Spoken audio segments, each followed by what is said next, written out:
Hello दोस्तों, मैं हूं दिनेश किवरा। न्यूज़ टाइम में आपका बहुत बहुत स्वागत है। भारत के संदर्भ में भारत में इस टाइम नफरत की आंधी चल रही है। नफरत का जहर बोया जा रहा है।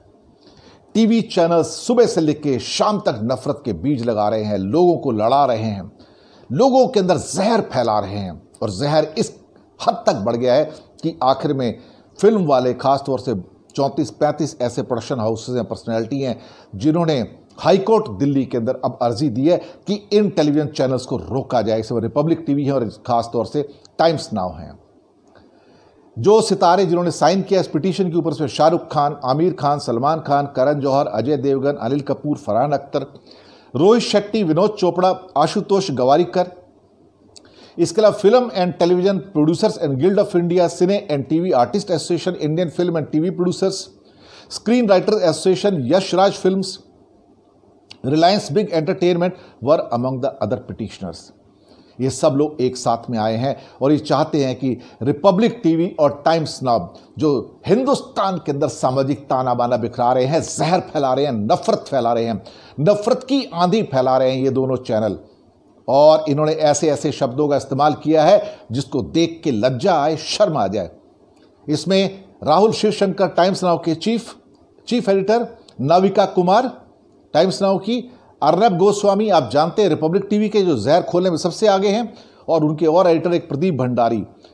इन्होंने कैसे कैसे शब्दों का इस्तेमाल किया बॉलीवुड के लिए। ये लगता है कि बॉलीवुड सबसे गंदा है। क्या शब्द क्या है देखिए: डर्ट, फिल्थ, स्कम, ड्रगीज।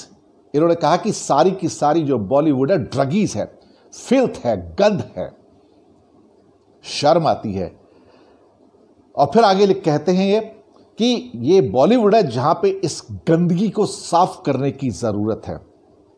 एक और जगह कहते हैं ये लोग कि पूरा का पूरा अरेबिया का परफ्यूम इनकी गंदगी को और इनकी बदबू को दूर नहीं कर सकता बॉलीवुड की। इससे ज्यादा शर्मनाक शब्द क्या हो सकते हैं ये। और उनका ये कहना है कि ये सबसे गंदी इंडस्ट्री है इंडिया में, the dirtiest industry in the country. यहां पे कोकेन का इस्तेमाल होता है, LSD का इस्तेमाल होता है, और इसमें डूबी हुई है, ड्रग्स में डूबी हुई ये इंडस्ट्री है। हम इनसे ना केवल माफी चाहते हैं, बल्कि हम चाहते हैं कि इनके ऊपर कड़ा से कड़ा प्रतिबंध लगाया जाए। और कहीं ना कहीं हम आज यूनाइटेड होकर आपके सामने आए हैं कि इनको रोका जाए। ये नफरत की आंधी फैला रहे हैं देश के अंदर, ये देश को बर्बाद कर रहे हैं, ये देश का सामाजिक ताना बाना बिखरा रहे हैं। अगर ये नहीं हुआ, अभी नहीं रोका गया, तो देश को इसका परिणाम भुगतने के लिए तैयार होना चाहिए। सरकार बिल्कुल चुप बैठी है, कुछ नहीं बोल रही है, और उनका बढ़ावा मिल रहा है कि ये नफरत की आंधी और फैलाई जाए, जहर के बीज और डाले जाएं। मुझे नहीं समझ आता कि सरकार ऐसे काम क्यों कर रही है जो देश को तोड़ रही है, देश को बांट रही है। जातियों में देश बंट गया, धर्मों में देश बंट गया, वर्गों में देश बंट गया, और ज्यादा बात करो तो आपको उठा के जेल में डाल देंगे देशद्रोह का आरोप लगा के कि आप बात नहीं कर सकते इनके खिलाफ। देश को सोचने की जरूरत है। अगर ये लोग हिम्मत करके हाईकोर्ट गए हैं और इन चैनल्स को रोकने की, इन पर लगाम लगाने की बात करें, तो हम उनका समर्थन करते हैं।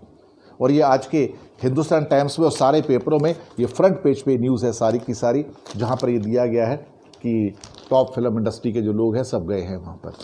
सारे पेपर्स के अंदर ये बात है। भारत इस टाइम नफरत की आंधी में से गुजर रहा है। अगर इसको रोका नहीं गया तो भारत की एकता के ऊपर बहुत खतरा आ रहा है। हम सामाजिक रूप से बंट चुके हैं, इस टाइम डिवाइड हो चुके हैं। और जिस ढंग से ये लोग चैनल पर आकर रोज जहर उगल रहे हैं धर्म के नाम से, हिंदू मुसलमान के नाम से, इन्हें रोकने की जरूरत है। कोई आए इनको रोके, कोई इन पर लगाम लगाए, वरना इसके परिणाम जाने क्या हो जाएं। एक आम हिंदुस्तानी होने के नाते ये मेरी इल्तिजा है कि सरकार इसको रोकिए। हाईकोर्ट में अपील गई है तो हम उनसे कहेंगे कि जज साहब रोकिए इनको, इन नफरत के सौदागरों को रोकिए, ये नफरत के जो ट्रेडर्स हैं इनको रोकिए, जो टाइम्स नाउ के लोग हैं और खास तौर से रिपब्लिक टीवी है। इसमें और भी चैनल्स हैं, मैं आपको बताऊं। अभी नहीं रोका गया, बहुत देर हो जाएगी। धन्यवाद आपका, फीडबैक दीजिएगा।